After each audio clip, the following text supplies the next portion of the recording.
The little hand tool shop is nearly complete. Pretty much all it needs are some doors and a bigger assortment of tools that are exclusive to this shop. Spend a lot of time running across the alley to borrow tools, then I have to remember which shop they're in when I need them over there. But today I thought we would just take a little shop tour of the non-electric shop, let you know a little bit more about it. This is a pre-existing building. It's one that was already here. I did not build this building for a shop. I was just using it for storage previously. And it measures about 12 by 16. So it's 12 front to back from the door and about 16 feet wide. Has a window on one end by the workbench. But I thought we would start on the other side of the shop since this is where most of the really interesting stuff is.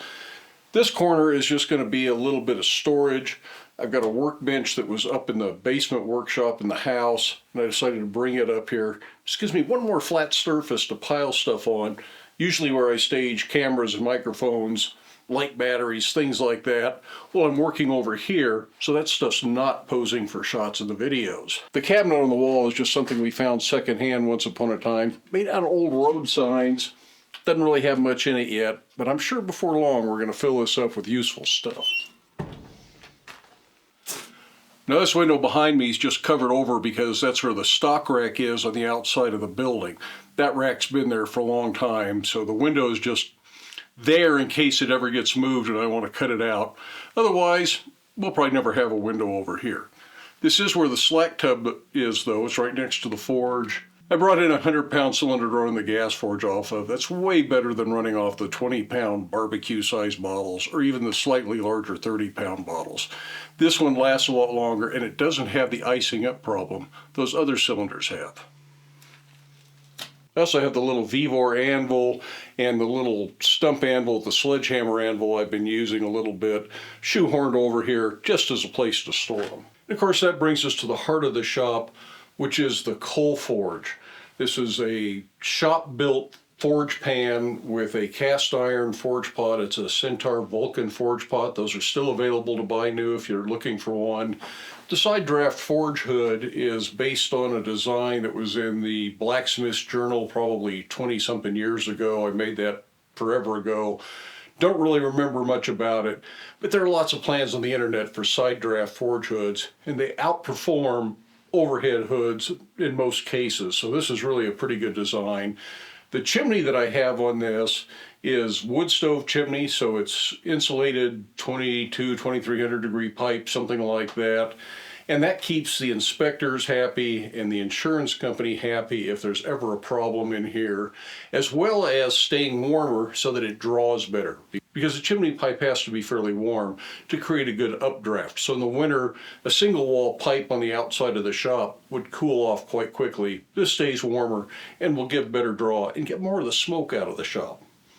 System isn't perfect. There's some other things I need to do before I'm completely done with this that will help it draw a little bit better. I have a little single burner gas forge. This is something else that Vevor sent us a while back to try out. And it has been really handy in here for the quick and simple projects that I don't need to spend the time cleaning out the old fire from the coal forge and then building a new fire.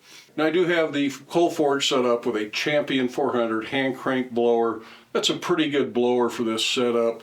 Although I do prefer an electric blower, but right now this shop doesn't have any power run to it, and I would like to avoid running power or running an extension cord from the other shop. So the hand crank blower is what I plan to use in here most of the time. And of course that brings us to the anvil. This is about a 250-pound anvil. It's an older anvil, pretty good shape. It's been well used, but it's not heavily abused. So this is going to be a real good anvil here in this shop. I don't have it anchored to the floor. In the other shop, the anvil is set about 3 feet into the ground so that it doesn't move, doesn't wiggle. But here, I'm still leaving this one portable. The stump just sits on the ground, and if I need to move it or reposition it, I will. If after a year we haven't moved the anvil, I may go ahead and get a different stump and set it 3 feet in the ground like the other one is. Makes for a much better work surface. Got a little switch block here from Holland Anvils. That's pretty handy to have. And on the back wall is a 6-inch post vise. It is also on a stand that is a little bit portable. Whole thing probably weighs about 500 pounds of the vise and the stand. But if I need to move it, I can. Again, if it never moves, I'll probably set a post in because that would be better because this does wiggle just a little bit. On the back wall, I've got some tool racks. These were provided by Ken's Custom Iron. I did a video over on the main Black Bear Forge channel about these, but they're a good, simple way to set up tool storage for hammers, tongs, stuff like that. And they're really a welcome addition in this shop. Then we make our way around to the other end of the shop. This is where I've got a workbench set up. These are made out of just some big heavy timbers that I happen to have around. There's a couple of them, they're about 5 inches thick. The legs are 6x6 posts. Good, heavy, solid workbench. It's not going to move much. Got a shelf with a little bit of storage. I need to do some more wall-hung storage over here. This isn't complete. And I'd like to put at least one drawer under the workbench. So I got a place for tape measures, pencils, rulers, things like that. On the far end of the bench, there's a 4.5-inch Rock Island bench vise. Not a swivel vise, just a fixed vise. But it gives me some more options in addition to having the post vise. On the exact opposite corner of the forge, where there's a chimney, we've got another chimney. This is a 6-inch chimney, and it's just on a little wood stove. This will help provide a little bit of extra heat in here in the winter. There's no other heat besides the forge and this wood stove. And once we get doors on this main door, it will stay fairly comfortable in here while I'm working. But the main reason for this stove is Janet does some dyeing of wools, and this gives her a place that she can dye wool without messing up the kitchen, because that's the other option, is to do it on the kitchen stove. So this is kind of her stove. So for those of you who are curious, that's a quick tour of the little non-electric shop over here.